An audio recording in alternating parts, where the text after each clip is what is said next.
Hello everyone and welcome back to another deck tech. This time we're going to be taking a look at Golgari Aristocrats. Now, it's not too original of a concept, but with a bunch of cool stuff that came in Amonkhet, I figured, let's take a look at the archetype because it seems pretty powerful right now, especially since Felidar Guardian is banned. So what's an Aristocrats deck play like? Well, it focuses on smaller creatures and sacrificing those creatures and utilizing those for other effects, whether it be drawing cards, draining our opponents for 1 point of damage, or just getting large creatures out. Our first creature is a full playset of Blister Pod. So for Blister Pod, we essentially get 2 power for 1 mana. That being, we get the initial 1/1 whenever we cast it, and then whenever it dies, we get another 1/1 in its place. And we can just go ahead and use that 1/1 that it creates as a sacrifice outlet, since it just has that sacrifice clause in of itself.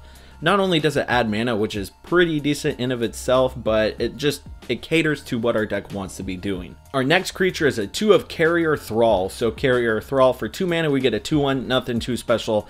But when it dies, we also get an Eldrazi Scion, much like Blister Pod. So we essentially get 2 creatures at the cost of 1. And the reason why we're not going up to 4 is because it's essentially the same as our next card in the list, except it's just slightly worse. And that creature is a full playset of Doomed Dissenter. So this card is a new card from Amonkhet, and it's a dinky little 1/1, whatever, but whenever it dies, we get a 2/2 out of the process. So we essentially get 3 power for 2 mana. It's kind of the same as Carrier Thrall, but we also get the additional point of toughness, which can be a little bit more relevant given in some situations. Let's go ahead and move on to what makes it an Aristocrat deck, and we'll first start off with a 3 of Catacomb Sifter. So 3 of Catacomb Sifter here, it's a 2/3 for 3 mana. It's not too bad, but we do get an additional 1/1 body on top of it, which has its own sack outlet, which also isn't too bad.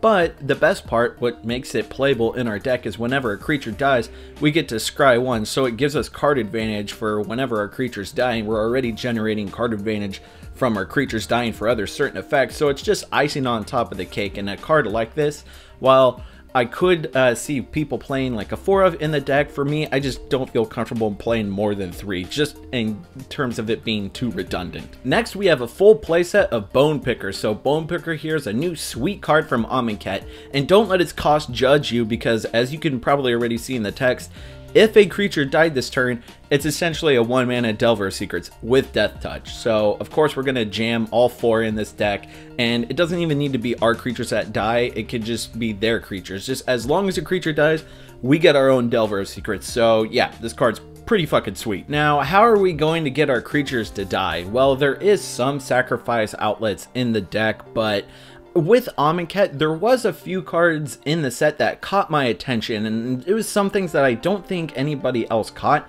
Not to say I'm like completely original or anything, but I just didn't see anybody else talk about this.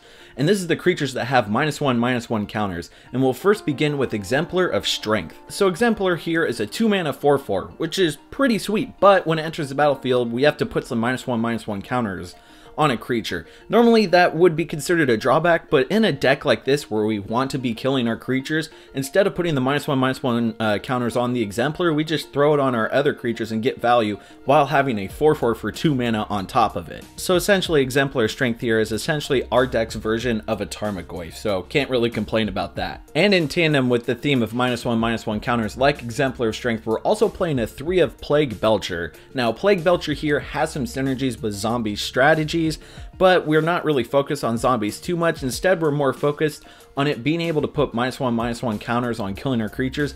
And not only that, but we get a 5/3 haste for 3. So yeah, this card seems very good in the strategy and what we want to be doing, and it seems synergistic enough, so we're going to be jamming a 3 of instead of 4, because I didn't want there to be too many 3-drops in the deck. We're playing Catacomb Sifter and we're playing some other stuff too, and I just didn't want to gum up the main board with a bunch of 3-drops and just not be able to cast them. But regardless, Plague Belcher here is still a pretty solid card. Put a little asterisk, I meant to say Menace and not Haste. Oh well, whatever. It's not like the card is even better with it having Menace, because it's a form of evasion in colors that really don't get evasion. So hey, you know what? The card seems a little bit better now that I think about it. So putting -1/-1 counters on our creatures to kill them to gain value off of that is nice and all, don't get me wrong, but wouldn't it be even better if we had some other way of interacting with that to gain another benefit from putting -1/-1 counters on it?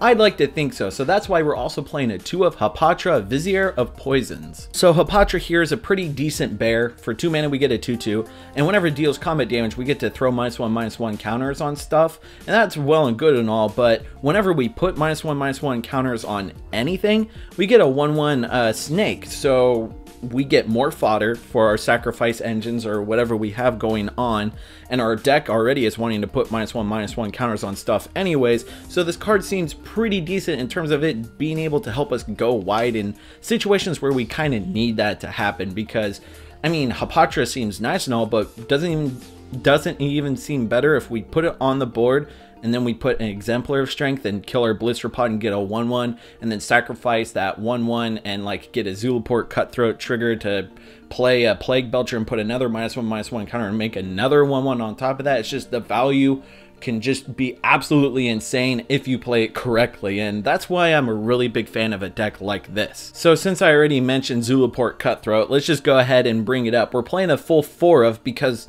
it's an Aristocrats deck and we're gonna need a Blood Artist effect. You know, we need some other ways of killing our opponents, because let's be honest here, besides Exemplar of Strength and Plague Belcher, our creatures really aren't that big, and Zulaport Cutthroat here can help us get the job done by us just killing our stuff slowly over the game. We can just quintessentially drain our opponent down to a beatable level. On top of that draining style type of effect, we're also going to be playing a 2 of Bontu the Glorified. So Bontu here has its own sack engine built in of itself, and it's also an indestructible beater that only needs to turn on if a creature dies. So this card is pretty much the best card in our deck, hands down. Just, we don't even need that drain effect. Just being able to consistently get a 4/6 indestructible beater, because I mean, we are playing Aristocrats, so more than likely we're going to turn it on. This card can just carry the game for us. I would not be surprised if a card like this just wins all of our games for us out of any other type of strategy that we have. And for the last creature in our deck, we're playing a 1 of Manglehorn. Now, I did have a second one in here before the Felidar banning happened, and just because it's good against the Felidar, because it makes the copies come into play tap, but that's not relevant anymore because the card got banned. But this card is also still pretty decent against Hardy Kieran style decks and any other artifact strategies that may be coming back up in popularity, like Metalwork Colossus or Panharmonicon or anything like that. So Manglehorn seems decent enough just as a 1 of slot in the main board. If not, we can just sacrifice it for the greater good. Now, we are only playing 4 spells in here, but they're Fatal Push, and I mean, why not? We're playing a deck where all of our shit dies in the first place and our stuff gets revolted off the board, so we can pretty much have Fatal Push on almost all the time, and this will kill Glory Bringers, and it'll kill other things that aren't coming to mind right now, but this card is premium removal in the format right now, and we do have more removal in the sideboard to bring in against stuff where it matters, like Grasp of Darkness and Never to Return and stuff like that. But in the main board, I just want to keep it at Fatal Push just because it's synergistic with the deck and it can take care of pretty much mostly every threat in Standard currently. Moving into the lands, we begin with a 4 of Blooming Marsh. So Blooming Marsh here, it's a speed land from Scars of Mirrodin. What more do you want? It's pretty self-explanatory. Next, with our next land, is a 4 of Hissing Quagmire, and you know, to be honest, going over these lands is pretty boring because it's kind of hard to explain what the card does without like actually reading it. I mean, you guys have already pretty much read it at this point. You all know it's good, right? So moving on to the basic lands, we have 5 forests and 10 swamps, and we only have 5 forests and 10 swamps because this is a very black heavy deck. And there is some green stuff, and there is like 1-drops like Blister Pod and whatever, but for the most part we need to make sure that we have our black mana online, so that's why we prioritize swamps over forests. Moving on to the sideboard, we begin with a 2 of Scarab Feast. So Scarab Feast we bring in against the Delirium strategies. There isn't too many running around, but since Felidar got banned, Ishkana seems like a pretty decent card, so I would not blame people if they started jamming Can I speak correctly? Grim Flayers, not Glim Frayers. Fuck it, we'll just call them Glim Frayers from now on, and Ishkanas, so, you know, we keep a couple on the sideboard just in case. We also have a 1 of Takedown in here, just to take care of any pesky flying threats like Arcfiend of Ifnir, Curator of Mysteries or Archangel Avacyn. That card hasn't seen play in a while, and I would not be surprised if like some sort of blue-white strategy came back up. And if Avacyn is starting to see a bit more popularity, then Takedown seems to be a pretty decent source of removal for that card. We're also playing a 3 of Dissenter's Deliverance, so it's the green Shatter, but it has that additional benefit of cycling, so it has that utility to it to where, you know, we bring it in against Mardu vehicles, and let's say in some situation where they take out their artifacts, I don't know why, but if they did, hey, we can cycle it, or if we have nothing to blow up, we can still cycle it. It's just a very flexible and very decent card. And for our next card, we have a 3 of Grasp of Darkness, and we bring this in against more aggressive strategies, or if we get paired against like Mardu vehicles, this card is also very good against that because it takes out virtually 90% of the creatures in there. And all around, it hits pretty much every other relevant threat in the format, much like Fatal Push would. We're also running another 1 of Manglehorn to bring in. We just have a bunch of artifact hate in this deck because, I mean, there was a shit ton of playable artifacts that came out in Kaladesh. So we need to bring in as much to combat against that type of stuff because a lot of the artifacts in Kaladesh can fly over us like Manglehorn, or not Manglehorn, Heart of Kiran. And that's like one of Green and Black's weaknesses, is not being able to deal with flyers. So a card like Manglehorn and Dissenter's Deliverance and the like is pretty valuable to us. We're also playing a 2 of Yahenni's Expertise because we need some sort of wrath effect in case we play against someone who wants to go wider than us. And I mean, while we can go wide, we can't like be exceedingly huge, like some sort of like token strategy or something.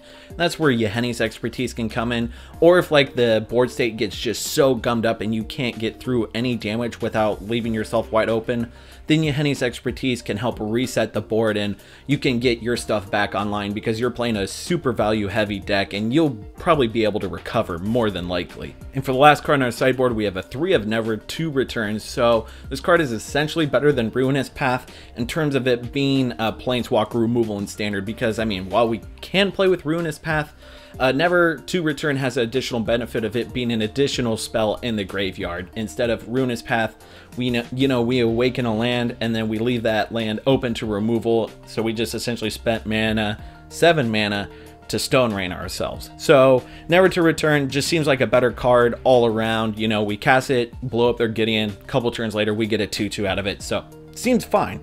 And that's the deck tech for you all. So what do you think of the deck? Is it okay? I've been tinkering around with it for a while and I'm pretty satisfied with how it's turned out to be. I've managed to play a few games on Cockatrice with it, and it is very consistent in terms of being able to create creatures and just like gain value. This deck seems like it never really runs out of gas, and that's what I really like about it. It just keeps going. So yeah, let me know what you all think in the comment section down below. Remember to like, comment, subscribe, all that jazz. Anyways, I'm Tasty Snackies. You all have been wonderful, and I'll catch you on the flip side.